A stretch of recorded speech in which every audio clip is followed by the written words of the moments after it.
Mi žene dobro znamo, zato subscribe odmah, jer kad ja progovorim, pola muškaraca se pravi da nisu online.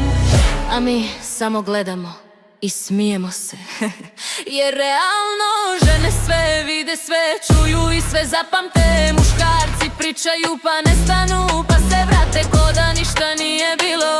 A mi žene, mi samo kažemo, ajde bolan, idi opet offline. Zato žene, pišite u komentarima šta ćemo sljedeće da ih pitamo. Hoćemo li, gdje si bio, što si nesto, ko ti je lajkao story, ili onu najbolju, treba li ti možda još prostora, astronautu.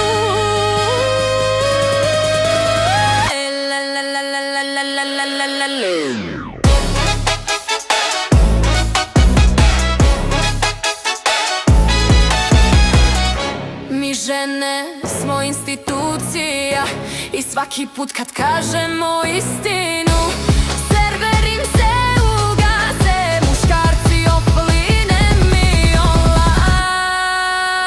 Zato subscribe, like, komentar, sve redom, jer kad mi žene progovorimo, Balkan stane da sluša, a muškarci se prave da nisu tu.